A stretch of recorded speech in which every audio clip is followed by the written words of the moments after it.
I'm Monte Gaillard, and thank you so much for coming this morning to learn a little bit more about what the Creation Care committee does at Trinity.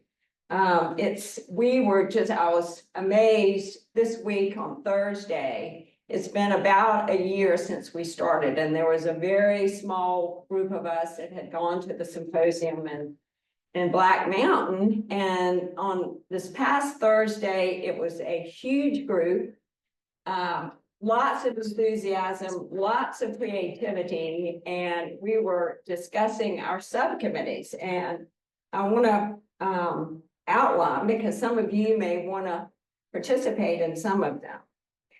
We have our landscaping committee, which is led by Art Garst, which is a 25-year member at Trinity and a very accomplished gardener. And we had our first luncheon to talk about the landscaping. We had 32 people come to the luncheon, so we were very pleased with the response. We have Lee McAuliffe Rambo, who is offering theology with Susan and Barb here, Susan Edwards and Barb Matthews in the spirituality committee, right? And everybody knows Lee for her generosity with her honey bunny, which she has given generously to our committee. And then Lee Seabrook and Julia Williams are focusing on food and working with the farmers market and educating our congregation about food choices and food sustainability. So that's a new committee that we're talking about.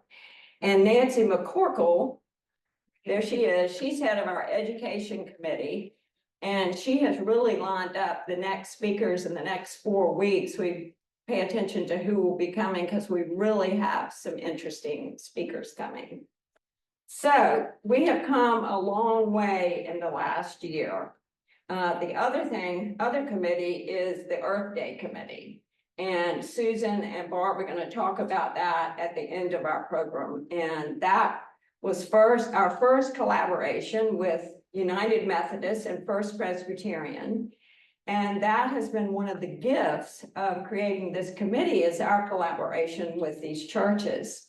So I thought it would be interesting for them to come. I've asked Jane Lapping, who is from the Presbyterian Church, and Karen Crutchfield, who is from United Methodist. They are way down the road from us. They have been working on Creation Care for a number of years and just have accomplished great things. So let me introduce them, and then they're each going to talk for a few minutes about what they have done in their church. Jane Lapping from First Presbyterian Church will discuss her church's long journey with Creation Care. Jane has worked closely with the Creation Care Alliance associated with Asheville GreenWorks. First Presbyterian Church has intentionally focused on efforts to incorporate Creation Care into their mission for 3 decades. Initial efforts centered around educational and inspirational events. More recently, the Creation Care team has been working with the church's property committee to focus on energy efficiency. Jane will expand on these efforts. A recent great triumph was the installation of 58 solar panels in December of 2023. First Presbyterian has been certified as an Earth Care congregation for the past 14 years. Wow. So, please welcome Jane.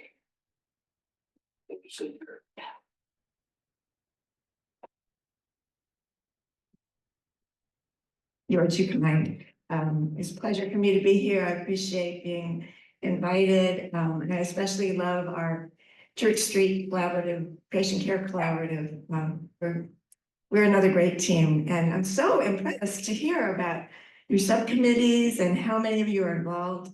This is really great news. I'd love to have such a great group. So my name is Jane Lapping. I'm wearing my name tag. And I've been a member at First Presbyterian for about 15 years. And I have been the leader or co-leader of our creation care team for about that same amount of time. Okay, I have to realize I only have a few minutes.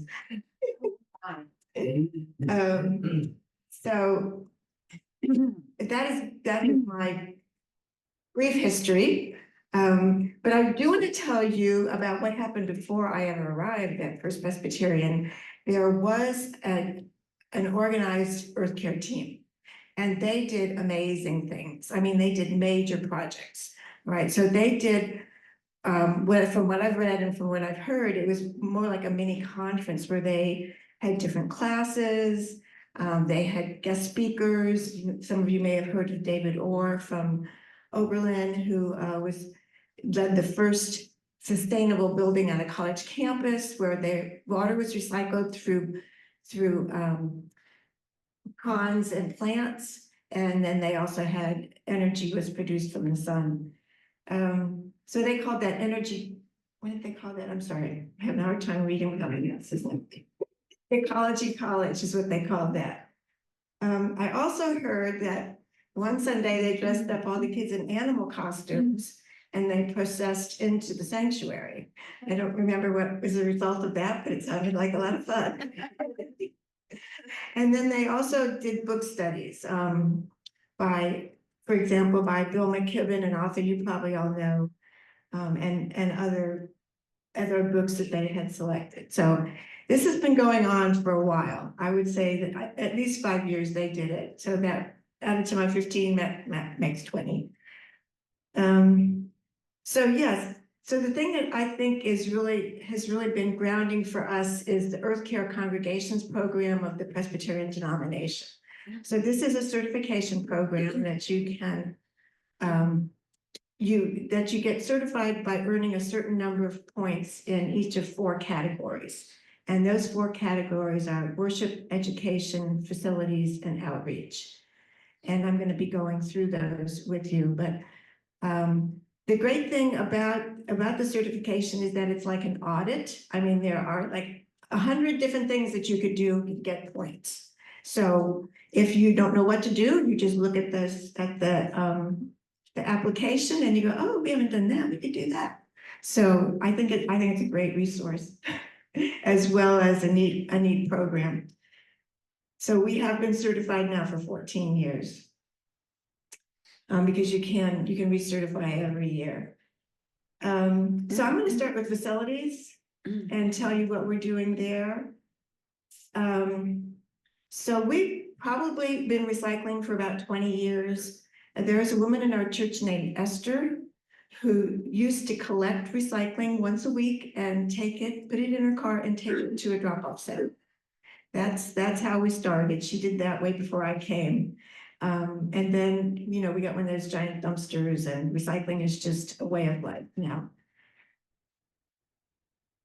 We also use recycled paper. And we were composting regularly until the pandemic. And at that time, of course, we weren't producing as much food waste. And so we just haven't been able to convince the church that we're ready to compost again. We replaced a lot of our lights with LED lights, and some of them we're just letting burn out, and then we will replace those as well.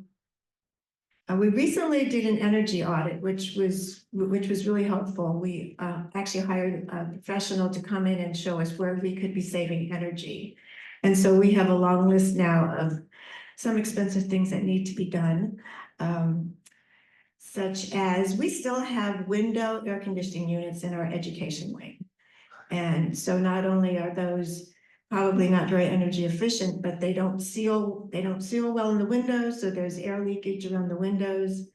We've been told that the best thing to do is to get mini splits so that we can control the temperature in each room separately and turn it off. So that's going to be costly, but we're working on it. And not only will the mini splits be more efficient, but they'll also save energy because we can turn the heat off in those rooms. And then we also need to shade our south-facing windows. We have a huge bank, 3 floors of windows that face south, and they feel wonderful in the winter when that sun's coming in and warming you up, but not so good in the summer. So we're still working on a solution for that. And then, as you know, it really is true, we do have solar panels. I know you cannot see them, but we do have drone footage to prove that they're up there. Okay, so the second area is education.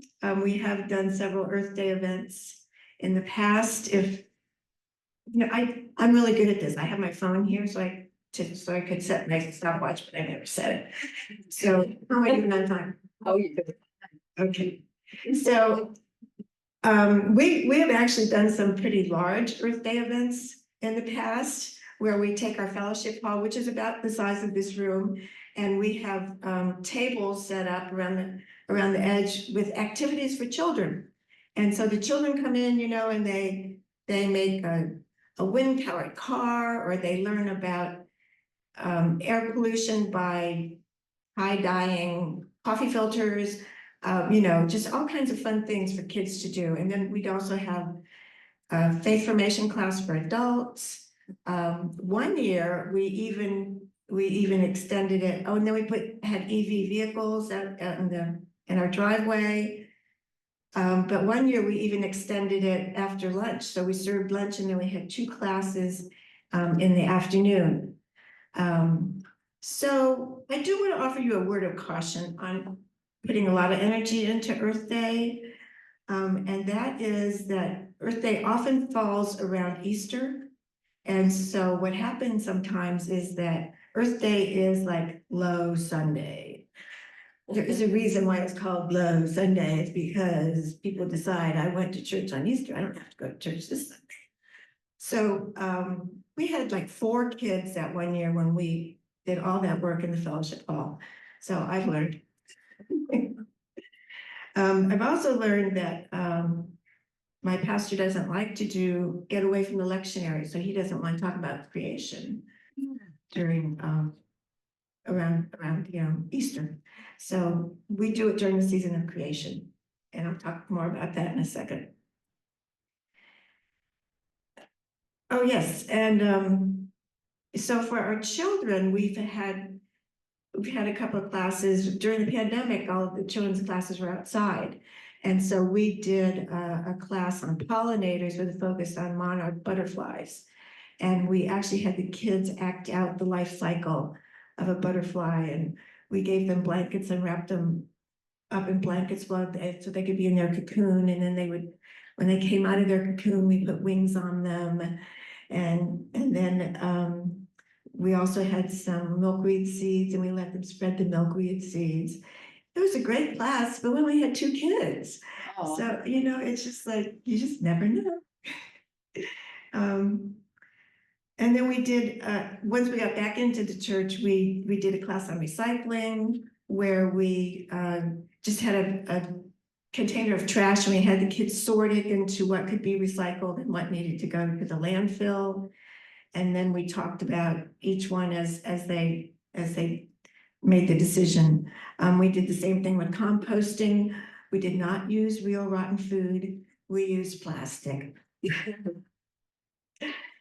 So for worship, as I mentioned, we have had a few Creation Care Sunday services. As your leadership changes, other things change, and so it was easier to do them previously. But when you think about it, almost every Sunday there are a lot of alliterations to creation in the hymns that we sing, in prayers, in scripture, and then sometimes we'll even hear something about creation from the pulpit. So I feel like every Sunday now there is some mention of creation. Now for outreach, this obviously means going outside of the church or letting others into your church. So for one thing we do is we do share our space with nonprofits, and I'm sure that you all do that here as well. But we also organize nature walks. We take people on bird walks, or we take them on a wildflower walk, or just go on a hike. That was really popular during the pandemic. Once a month, we would go on a hike. We had really good attendance at those. And then we've done some advocacy. We've done some petition signing and postcard writing. One year we even made Valentines to send to the Forest Service, telling them how much we love their trees. So our goal has always been to integrate creation care into all aspects of church life. And I am just so thrilled and grateful to report that I actually see that happening. I am so impressed by our clergy, by our staff, and by our volunteers who are just taking things on their own. So for example, we don't use disposable dishes anymore. We use the real China stuff, and we get people to wash dishes. We don't use those disposable plastic tablecloths anymore either.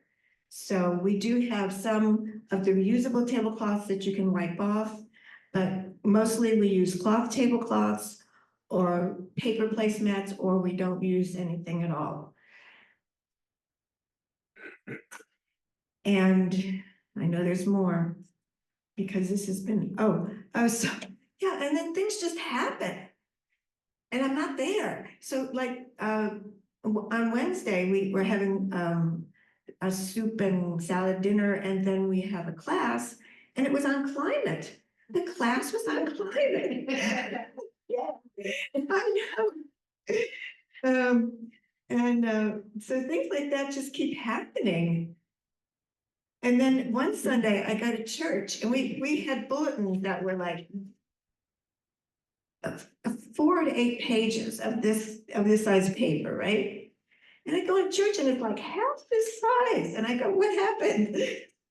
To the pastor, one of the pastors, and she said, she said, it's cheaper. I go, well, that's fine. I'm okay with that. You know, we're saving paper. So again, things are just happening, and I'm not there. And I keep telling my committee, you know, we need to be working ourselves out of a job. And I think we're doing that. So thank you. I hope you guys have fun. Thank you so much. Let me introduce Karen. Well, your church is an inspiration to us. And I think what you have accomplished and your tips and ideas are so helpful. And I love when we meet together and hear about different things. All right, Karen Crutchfield is leading the efforts at United Methodist. Karen has always enjoyed being in nature, gardening, hiking, or skiing. She finds working on creation care issues a valid activity in her spiritual journey. Her church was formed in her committee, not her church, her church committee was formed in 2017. United Methodist recently voted to participate in the Green Church Initiative, a program designed to challenge the church and its members to more sustainable habits. And United Methodist, when we decided, one of our first things that we started doing at Trinity was composting. And we found a service that would come, and we were looking for other churches to support that effort, and United Methodist did that. So that's great. Okay. Yep. Thank you so much. I'm doing show and tell. The low tech person. Because this was one of the first things we did. Now, Jane has mentioned so many different things. Those are my. Jane has mentioned so many different things, but we're doing a lot of those. And one of the first ones was to switch out of styrofoam and to start doing the more sustainable thing. Let me put this down.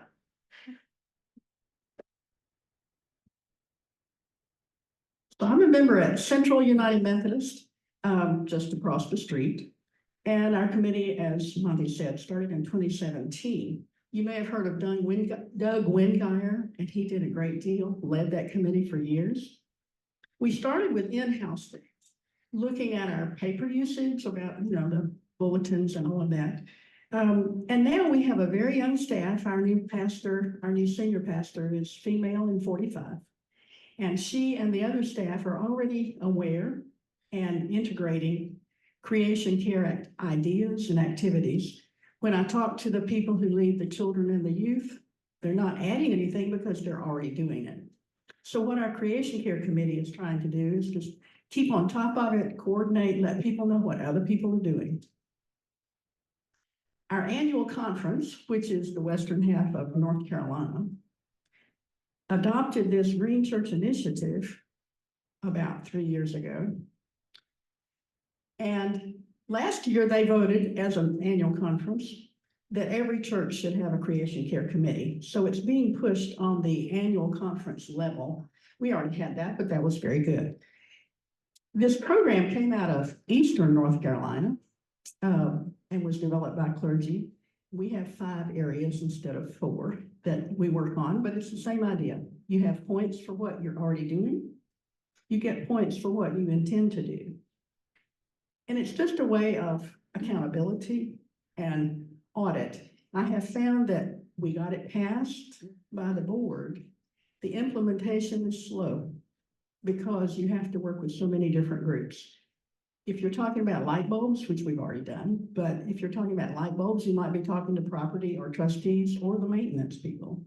So the many layers of that have been challenging and interesting. I think we're already halfway there. We just don't have it on paper yet because we live in Asheville. We live in a place that loves being environmentally correct or sustainable, however you want to say it.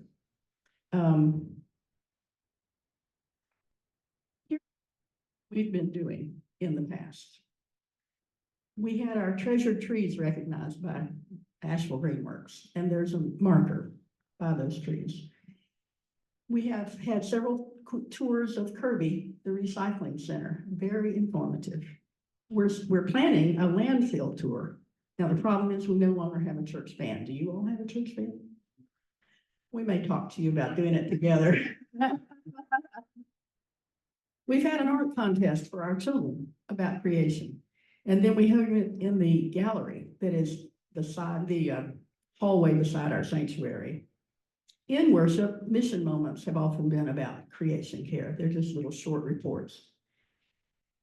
Several of us attended the infamous plastic bag ban rally last fall, where the General Assembly in Raleigh voted earlier that day that you couldn't do what we wanted to do. So we didn't get to ban plastic bags or even head in that direction, but that was part of what the committee wanted to do. We also have had mission fairs where we have the table, lots of groups in the church. But last fall, we had several of these canvas bags printed up, and we gave them away if somebody would say and promise in writing that they would take them to the grocery store. So we've had fun with that. We're going to do some more of that. Our Earth Day a year ago was really the biggest one we've had so far. It was in the front yard, and we're hoping to do some of that again. I'm not going to step on what your report's going to be, but we'll do some things together and some things separately, and I hope that you all will feel free to come across the street. On that day, which is April 21, we're having Anna Alsobrook talk about plastics, and she works for Mountain True. She's a very good speaker. Many of us have heard her. And I hope you'll feel free to come across and be in our fellowship hall at 10 o'clock on that Sunday morning. She'll speak for 30 minutes. We publicize events and eco tips. I'm sure all of us are doing those kinds of things. We have a very small pollinator garden. It's on a slope just across the street, but we do have fun working in it and planting things that are good for the pollinators. We have a shelf in our church library that's dedicated to creation care. And we're using books that you might want to read, and we're going to publish the titles, but we're also having a notebook of articles because the public press, our media, have many things that we think are very helpful. We've promoted the city's food scraps program, where you can be given a composter and you can take it to one of the, I think there are 8 locations now. We've tried to publicize the Hard to Recycle events. And I started trying to have recycling buddies. There's some people who can't get out to a recycling event. That so far that hasn't happened, but the idea is I'm able to go get, say, a phone from somebody who's not able to get out, and I'll take it to recycle for them. So we'll see how that goes in the future. We're trying to collect batteries, the ones that do need to be collected and recycled. And I have talked to the finance committee about having a fund people could use for donations that is fossil fuel free. Now, when I think about it and talk about it, I call it 4F, fossil fuel free fund. But, our finance committee doesn't want to undo, redo, reinvest. What they want, what we're asking for is, let's just have a new one. Those who want it can. So our goal is, well, I love things, work our way out of a job. I think the job really is to inspire people to do whatever they can do on their own. So we don't like being the environmental police, but we do love it when people get the idea and sense our urgency that this needs to be what we're all doing. We all have choices. We all have choices about how we live our lives and spend our money, and it needs to be something that doesn't hurt someone else or nature. So I applaud your efforts. I just love the energy when the three church people get together. We have a great time together. We can inspire each other, and thank you for letting me talk to you. I've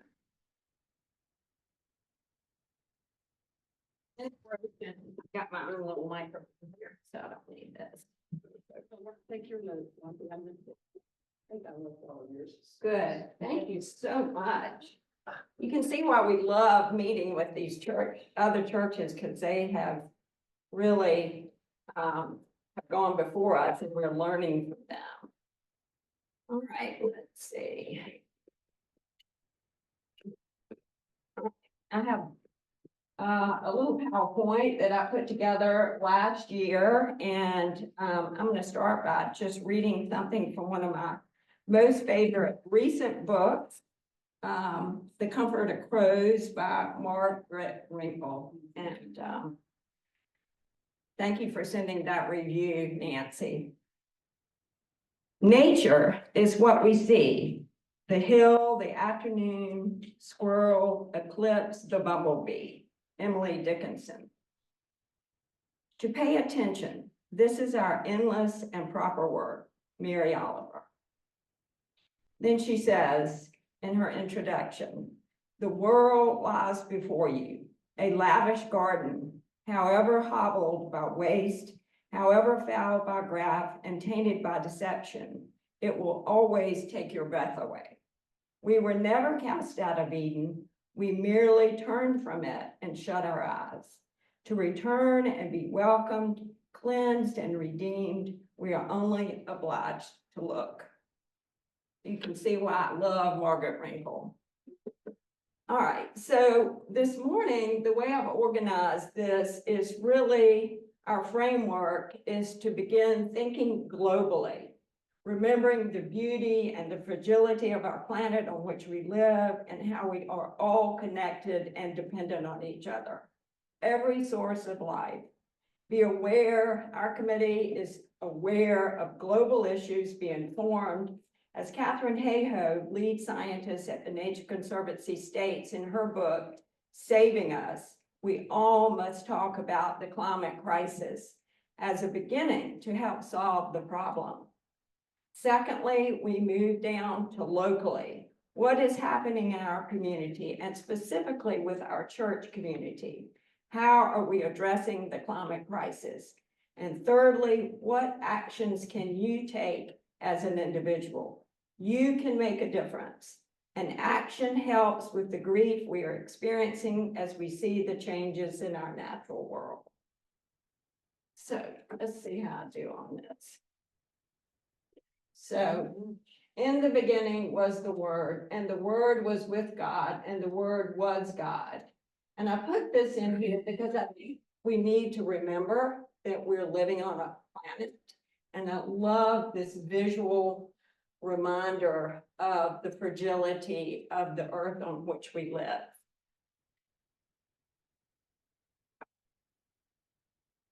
Then we go down to look where we are. Let me get- oops, down here. So the Episcopal Church Covenant for the Care of Creation is a commitment to practice loving formation, liberating advocacy, and life-giving conservation as individuals, congregations, ministries, and dioceses. Concern for the global climate emergency, drawing on diverse approaches to our diverse contexts. We commit to form and restore loving, liberating, life-giving relationships with all of creation, starting in our own backyard. And this, I have a handout back there. I love this. We were given this in the beginning, and it's a toolkit. So it really gives us, as a new committee, a framework in which to start our work. And there's a handout. This is just actually too much to read here, but this is just to give you an idea. And please pick up a handout back there. A guide to cultivating care for creation. This guide provides tangible ways to act on behalf of your neighbors and creation. It is a toolkit designed specifically for churches, spiritual communities, and people of faith. Your intention of caring for creation will not only grow your own heart and community, but it will also support your most valuable neighbors, creatures, and future generations.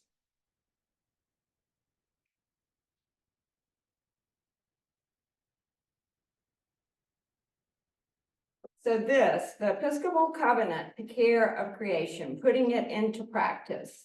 Loving creation, for God's sake, we will grow our love for the earth and all of life through preaching, teaching, storytelling, and prayer. Liberating advocacy. I love that y'all are on the front of the paper and liberating for the plastics. Here's our priest and people from our church, yay. For God's sake, standing alongside marginalized, vulnerable people, we will advocate to repair creation and see the liberation and flourishing of all people. Life-giving conservation. For God's sake, we will adopt practical ways of reducing our climate impact and living more humbly and gently on earth as individuals, households, congregation, institution, and diocese.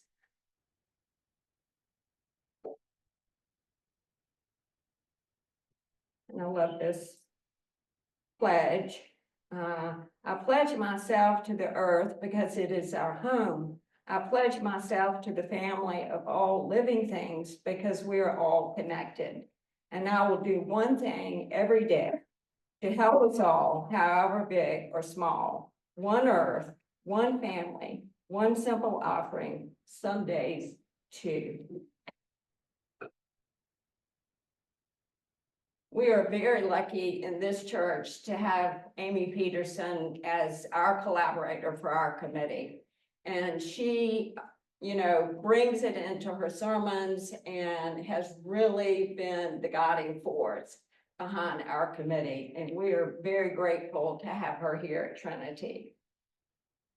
Pastoral leadership, to foster a greater awareness and appreciation of all of God's creation and its sacredness, so that love moves us to gratitude and action on behalf of the more than human world. To create, nurture, and maintain the landscape around Trinity Church, Asheville, North Carolina, with an acute sense of the genus loci, the spirit of the place, and for the betterment of the natural world. To set an example at Trinity that inspires others to reconsider their own landscape and lives. And we have really, I feel like in the last year, amazing when we sit back and say what we really have accomplished. Yes, we've gotten these subcommittees going. We've gotten our landscape committee. We're going to meet on our first work day on March the 9th. We've got people assigned to different areas. But we really, I feel like we've really accomplished a lot. We had a field trip to the Highlands Biological botanical garden. But anyway, our first thing was our composting, which we have information about composting back there, but we got United Methodist to join us. Collaboration with the other churches for Earth Day. We had a garden tour at the home of parishioner Mac Day, and he charged. And so the funds came into our Creation Care Committee. And we raised funds to upgrade the courtyard and memorial garden. So here are a couple of pictures, Lee teaching, and here's some of our volunteers in our memorial garden. And that was our field trip to Highlands. Let's see. My husband and I tackled the raised bed and the children's, and we put plants and pollinator plants in there, and really to help, we had a Sunday school class in there to teach them about what was planted. We set up a new watering committee. As I said, we hosted a tour and lunch with noted naturalist Sonia Carpenter at Highlands Botanical Gardens and learned about focusing on native plants, and a work day for volunteers. And we got another work day coming up.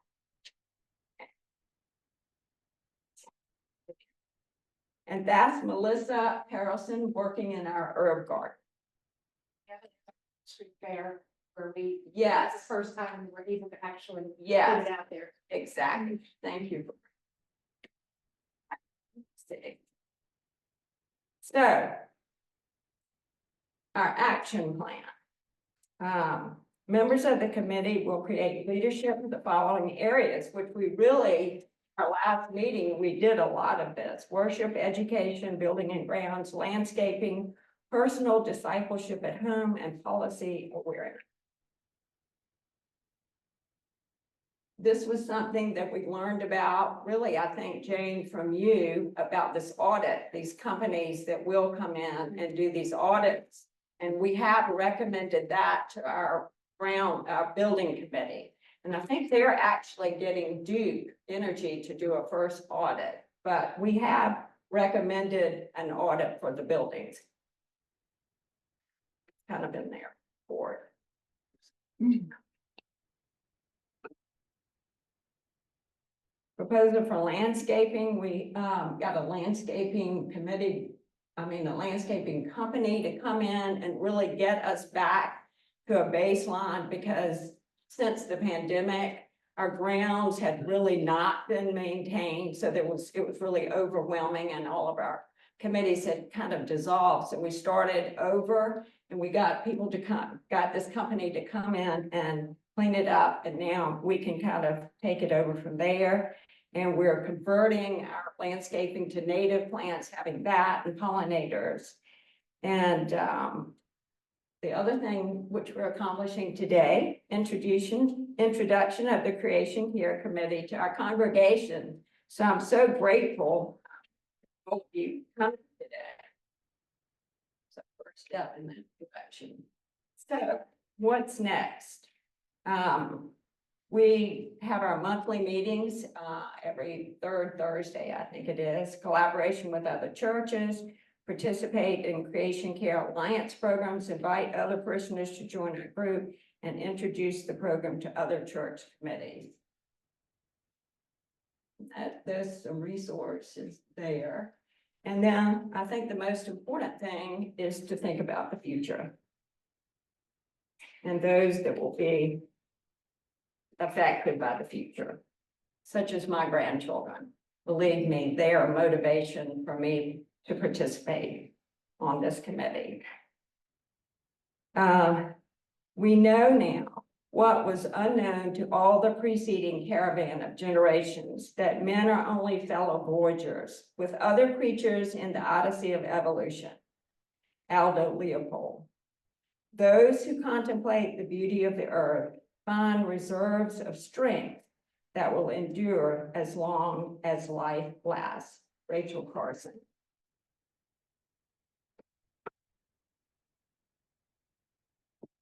I do have reasons for hope. Our clever brains, the resilience of nature, the indomitable human spirit, and above all, the commitment of young people when they're empowered to take action. And I always love the John Muir, living here in Asheville, climb the mountains and get their good tidings. Nature's peace will flow into you as sunshine into trees. So thank you. That's it. Now we'll hear about our Earth Day.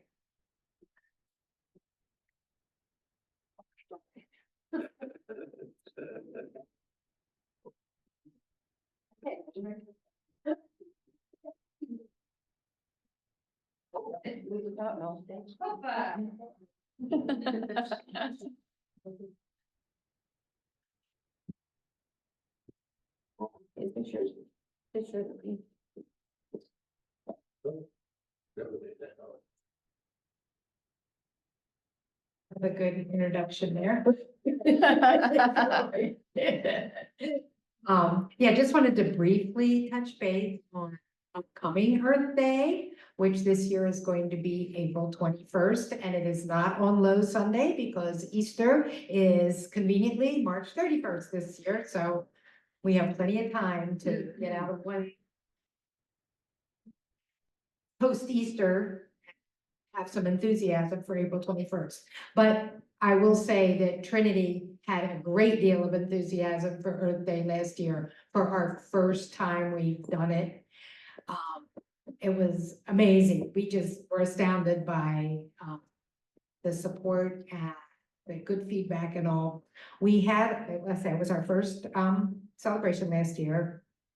And it was a success thanks to everybody who visited all our displays, got native plants, ate their dirt cupcakes, and the kids made mini compost bins, and they did use real food waste and leaves and all, and took them home. So it was a great project for them. And Lee, who just left, and her bunnies were here. But anyway, it had such a great energy, and I'm sure this year, now that more of us are even knowing what's going on, it's going to be, I'm hoping this even more. But anyway, we are working with the Church Street collaboration with Jane and Karen, and we've been meeting with them about this year's celebration. And each church is going to have their own activities for children and adults, I believe. And we are hoping to we're going to make a poster and we're going to make a schedule so all the churches know what is going on at each church and when,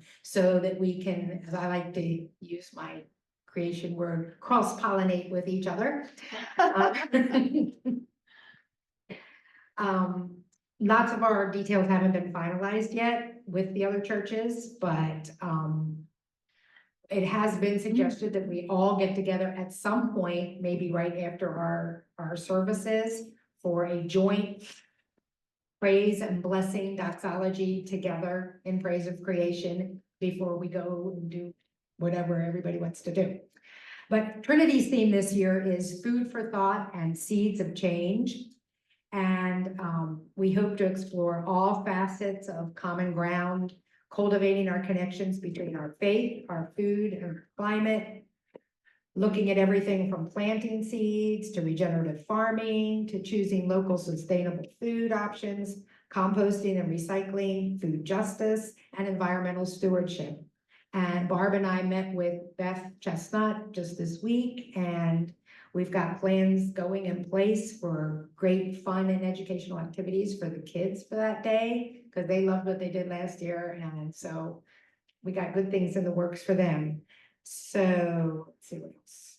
That's pretty much, but we'll be keeping you up to date as we get closer to it about times and space and where everything's going to be held. I just hope everyone can come and participate, because we're really looking forward to just getting the word out and continuing to increase awareness and education of all things creation, climate. Running out of words here. So anyway, are we done after this? And should I have Barb come up for our closing prayer? Oh, information about composting. Oh, one more thing too, back there. Barb, you want to get that paper that we got copied this morning? If anyone's interested, we had found a resource That's called a 40-day cleanup for the environment to use during Lent. And we got copies back here on the table. When Barb comes up to do the closing prayer, she can show that to you, but then please feel free to pick one up on your way out. Because it's just some interesting things that you can do.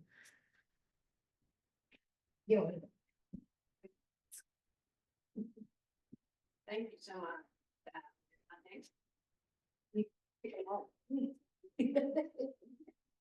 Bart, gonna do the closing prayer. Okay. Great. Let us pray.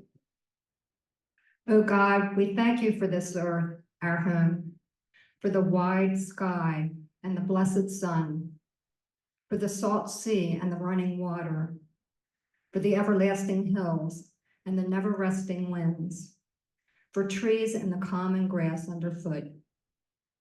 We thank you for our senses, by which we hear the songs of birds and see the splendor of the summer fields and taste of the autumn fruits and rejoice in the feel of the snow and smell the breath of the spring. Grant us a heart wide open to all this beauty and save our souls from being so blind that we pass unseen when even the common thorn bush is aflame with your glory. O God, our Creator, who lives and reigns forever and ever. Amen.